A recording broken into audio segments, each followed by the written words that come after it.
you play frustrated so very well in this movie. Where do you get that frustration from?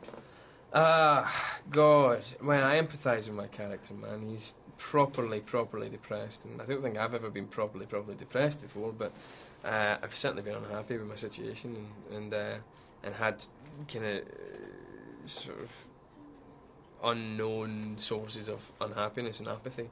But and from that kind of basis, you create an action hero or an anti-hero, and I just found that such an interesting arc. So whenever there's an interesting arc, I can get into it, you know. Well, I mean, this is so different than, say, something like Atonement. I mean, your career, is that sort of the plan, is to go from, you know, the big summer blockbuster to the Oscar to the indie to the, is that what you want to do? Is that a thought process, or is it just how it happens? I just want to do different things. I just want to play characters that are very different all the time.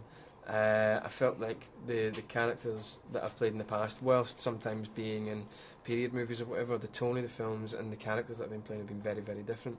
And this presented an opportunity to continue in that vein, but in a different genre also.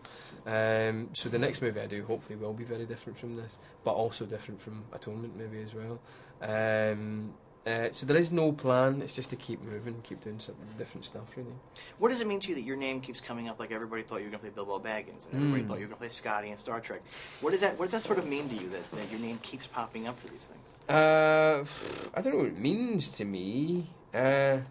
It's nice to be connected with good people. I mean, to be connected with Guillermo del Toro or J.J. Abrams or Peter Jackson, or the source material of those two projects, Star Trek, of which I'm a huge fan, and the Rings saga, of which I'm a humongous fan as well, is completely flattering and gratifying. But it is just rumour, though, isn't it? And it's never been true. So it's nice, but it's not real. It would be nicer when things are real.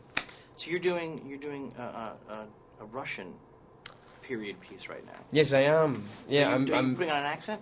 We're just doing kind of English accents, you know, as happens to be the way with all period movies set anywhere in the kind of northern hemisphere.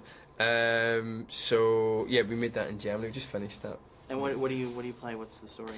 I play Tolstoy's secretary, and it's about the last year of Leo Tolstoy's life, as told from multiple points of view. So told from my point of view, told from his wife, played by Helen Mirren's point of view, or Dame Helen Mirren's point of view, told from Paul Giamatti's point of view, who's his colleague, and his different kind of family members, all trying to wrestle control of his philosophical and political works. It was hard for me not to come in here and ask you only about Terence Stamp, because it must be so fucking cool to work with Terence Stamp. I mean, what's that like? He's amazing, man. He's like a proper British movie icon, you know, proper movie star. Really cool guy, loads of stories, and yeah, got a good sense of humour as well. Does he give you like badass lessons? Because he was such a badass. He is good at being the badass. I mean, I don't know, I couldn't really employ his badassness in this film because I'm somewhere in between. I'm pretty much a good guy, but slightly questionable. Not ever really the badass that he ever was. Nobody could argue with his Superman badassness. But wanted to, you might be the... Fingers crossed, and he might even be wanting to, because he's still alive. Right. He's one of the few people other than me that's still alive at the end of the film, because pretty much everybody in Chicago is dead. So yeah, he's probably the only cast member available left anyway. Terrific. Well, thank you very much, man. I really appreciate it. Cheers. It really kicks ass.